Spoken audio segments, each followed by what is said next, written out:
ग्रहों में श्रेष्ठ है और चंद्रमा नक्षत्रों में श्रेष्ठ है, उसी प्रकार प्रयाग सभी तीर्थों में सर्वश्रेष्ठ है। पद्म पुराण में वर्णित ये श्लोक जिस तरह प्रयाग की विशेषता को दर्शाता है, उसी तरह इस पावन क्षेत्र का गुणगान करने वाली अनेक पौराणिक कथाएं, किंवदंतियां एवं कहानियां आज भी जनमानस में प्रचलित हैं। ऐसी ही एक पौराणिक कथा है जो भगवान ब्रह्मा को प्रयाग से जोड़ती है। मान्यताओं के अनुसार भगवान ब्रह्मा को यज्ञ करने हेतु एक दिव्य स्थान की आवश्यकता थी, जिसके चयन को लेकर वे बड़ी ही दुविधा में थे। अपनी दुविधा के निवारण हेतु भगवान ब्रह्मा नागों के देवता महाराज शेषनाग के यहाँ पहुंचे और उनसे कहा, हे आदिशेष, मैं यज्ञ करने हेतु इस सृष्टि में एक ऐसा स्थान ढूंढ रहा हूं जो दिव्यता और पवित्रता की दृष्टि से सर्वोत्तम हो। क्या आप मुझे ऐसा कोई उपयुक्त स्थान बता सकते हैं जो सभी तीर्थों में सर्वश्रेष्ठ हो? जगत रचयिता को मेरा प्रणाम। भगवान, मैं धन्य हूं कि आपने मुझे इस योग्य समझा। क्यों ना आप स्वयं ही सभी पवित्र स्थानों का मूल्यांकन करें।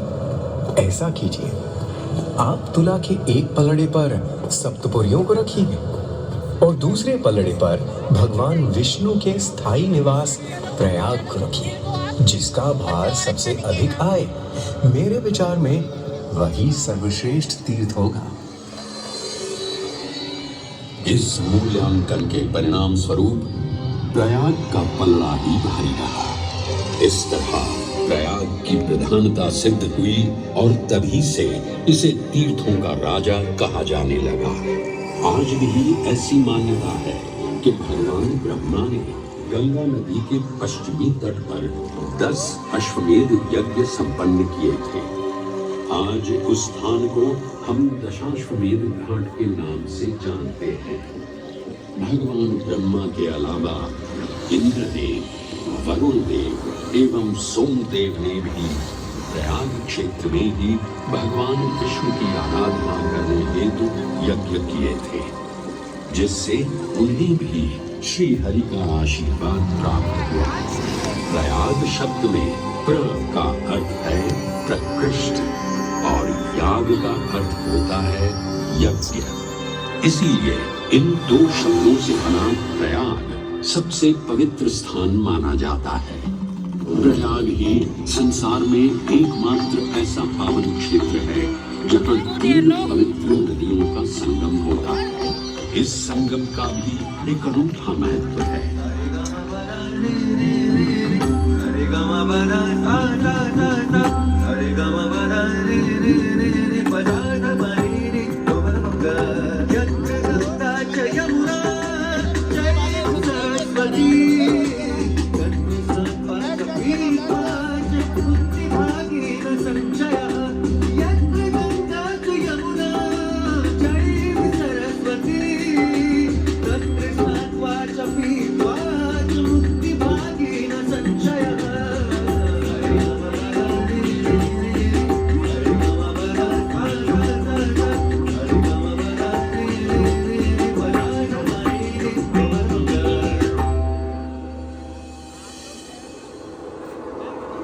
प्रयाग में गंगा, यमुना और सरस्वती जैसी 3 सबसे पवित्र और पूजनीय नदियों का दिव्य संगम होता है।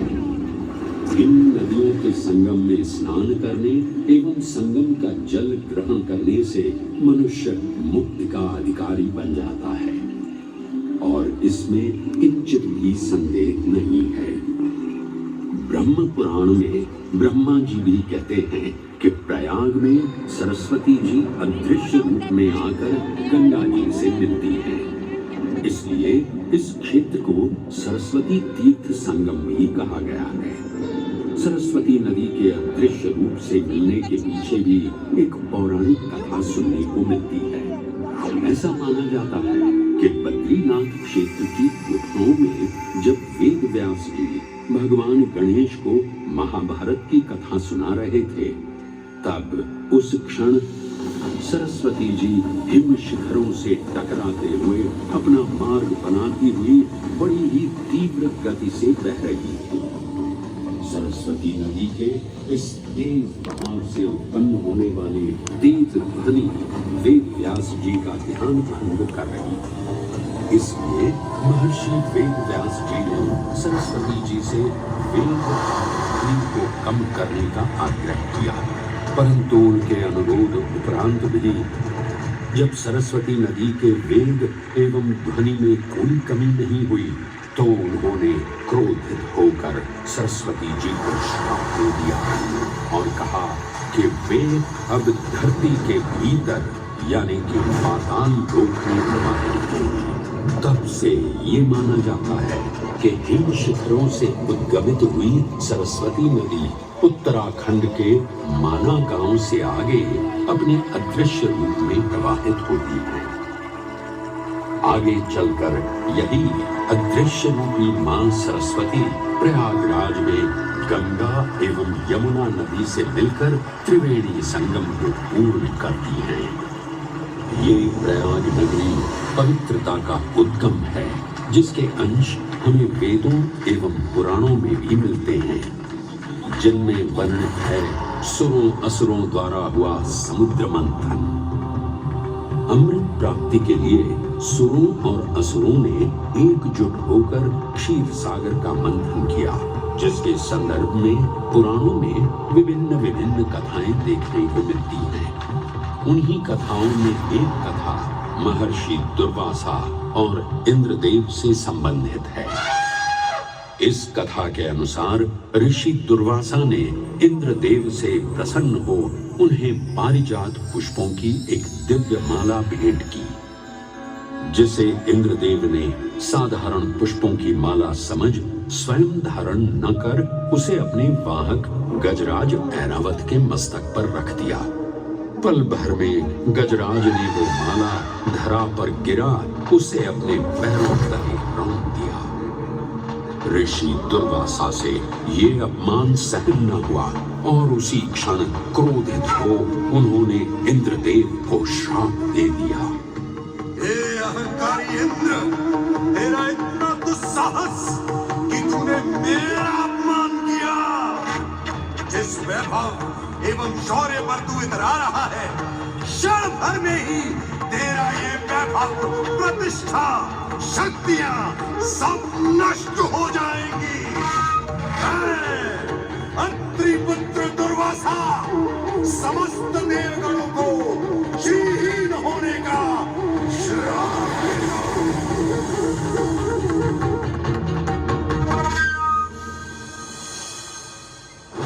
इस श्राप के परिणाम स्वरूप स्वर्गलोक से लेकर वैकुंठ धाम तक का सारा वैभव चला गया।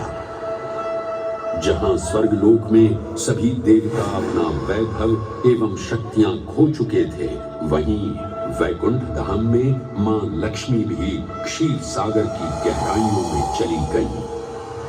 उनके जाते ही सृष्टि का संतुलन बिगड़ने लगा एवं असुर राजा बलि ने तीनों लोक अपने अधीन कर लिए। ये सब देखकर सभी देवतागण अपने श्राप के निवारण हेतु भगवान विष्णु की शरण में जा पहुंचे और कहने लगे, हे पालनहार, हे स्वामी, अब आप ही हमें इस श्राप से मुक्त होने का मार्ग बता सकते हैं, अन्यथा हम अपनी शक्तियों से सदैव वंचित ही रहेंगे और युद्ध में कभी भी असुरों का सामना नहीं कर पाएंगे। हे देवराज, ऋषि दुर्वासा के श्राप से सभी देवतागण जीवन मृत्यु के काल चक्र में बंध चुके हैं। इस काल चक्र एवं श्राप से मुक्त होने के लिए अब केवल एक ही मार्ग शेष है और वो है समुद्र मंथन।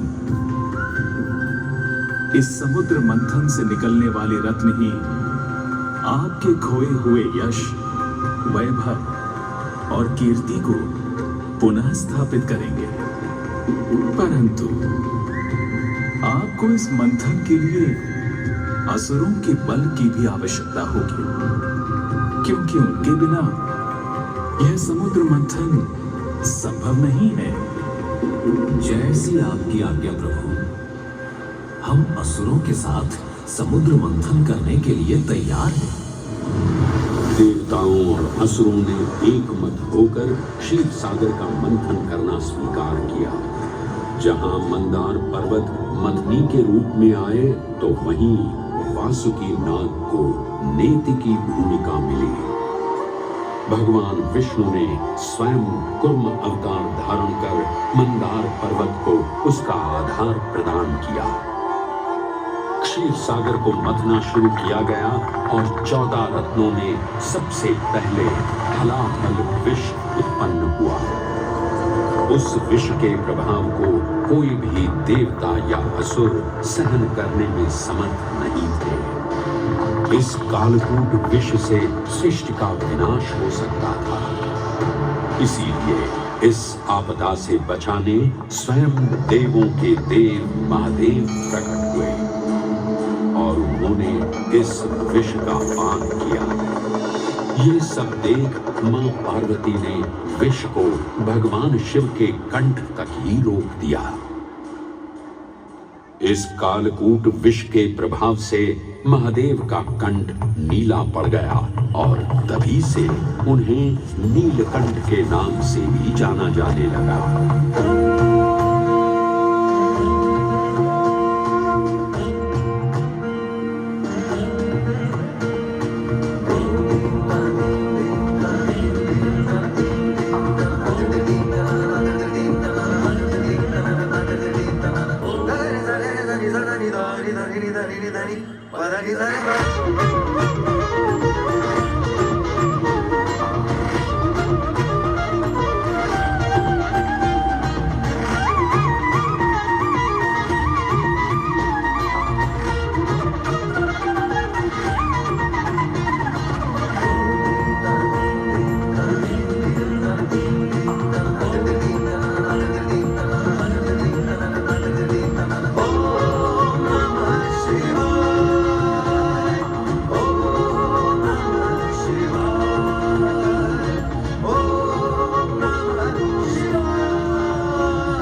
हलाहल के पश्चात समुद्र की गहराइयों से मां लक्ष्मी का आगमन हुआ, जिन्हें भगवान विष्णु ने वरण करके अपनी अर्धांगिनी बना लिया।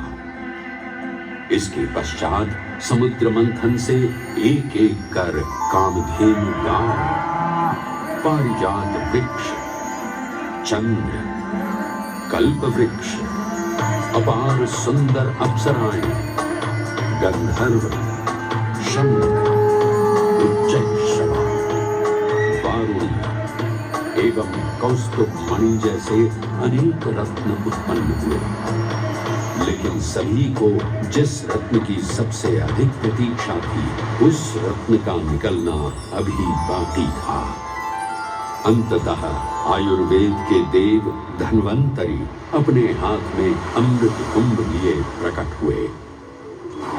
अमृत कुंभ पाने की लालसा में सुरों और असुरों के मध्य एक घमासान युद्ध आरंभ हो गया। इसी युद्ध के दौरान स्वरभानु नाम का एक असुर अमृत कुंभ को अपने अधीन कर पाताल लोक की ओर चल दिया।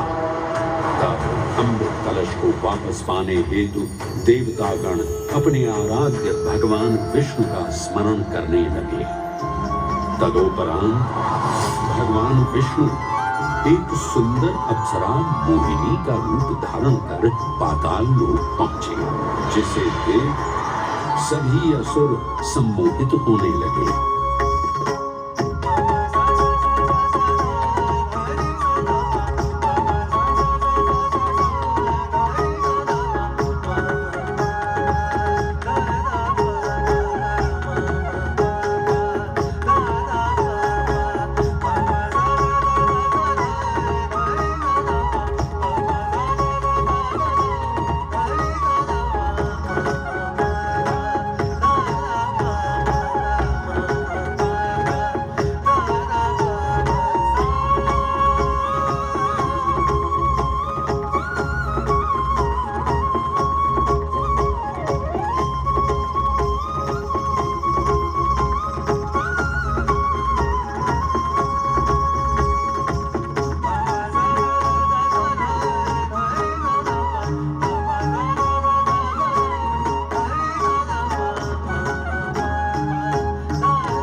कहां से आई है?